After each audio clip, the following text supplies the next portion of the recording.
Ace's disability is kind of hidden because he's very verbal and he's able to be very curious, and he's a knowledge sponge. I have a diagnosis of Asperger's syndrome.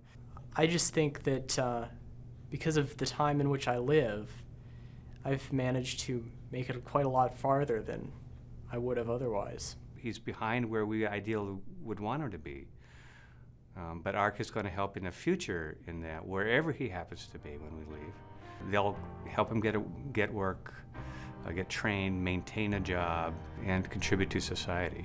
I want to make a difference in the world, and I think my way of making a difference in the world will be to become a great scientist. Because after all, there are many famous scientists throughout history who weren't exactly neurotypical, if you know what I mean. Well, I think being a dad to Brett has changed me dramatically from what I might have been, from where I was. I think in a lot of ways it's softened me. I think it's made me more empathetic.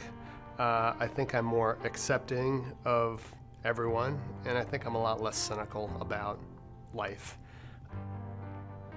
ARC is the only organization I see that's kind of dealing with the total experience that a special needs parent has. There are just so many things where parents need help. I think it's critical that ARC stay vital because it is the only safety net.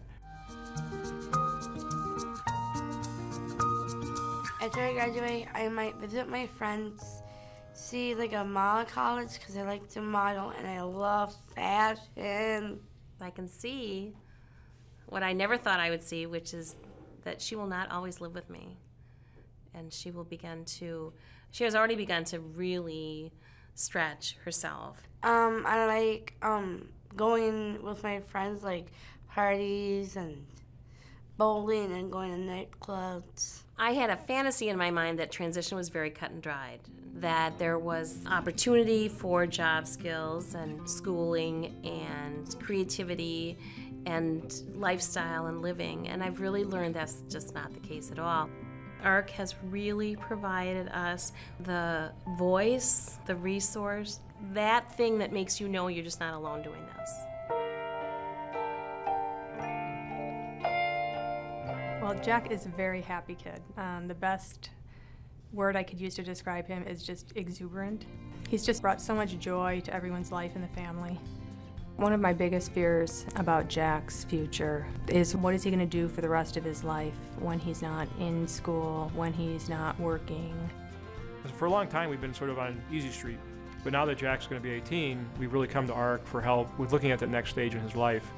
We've been able to talk to ARC about, all of our deepest concerns, which is nice too. It's a very personal relationship. We're talking to somebody who understands disability.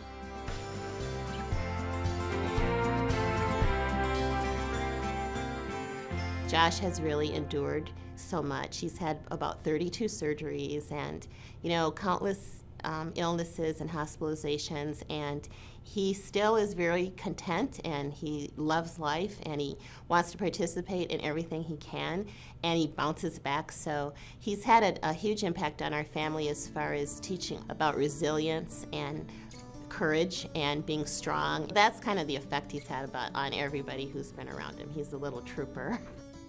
We need champions for people who are somewhat marginalized in society, and you have to kind of work that much harder to make sure that everybody is included. And ARC has a heart for that, and it's really a heart for it. It's not just something to do for some other reasons. It's having a heart for people with disabilities and making certain that they can participate in the community. Before Maren, I really didn't know anybody with developmental disabilities.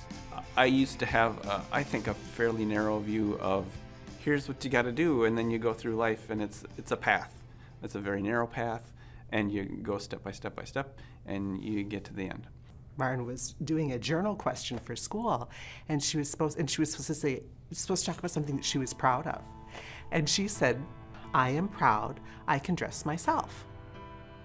Now, that might not be something that other 12-year-olds are talking about being proud of, but that she can say that you start to realize as we go through life, we sometimes forget about all of the little accomplishments that we do in life that build up to making us who we are. And Maren reminds us of those things. There's not one path, there's many paths. And for some people, it's a really steep, hard path, and for other people, it's a lot easier. As a young woman, I hope that Maren is happy with her life and happy with who she is, and knows what a difference that she makes for all the rest of us, having her in our lives.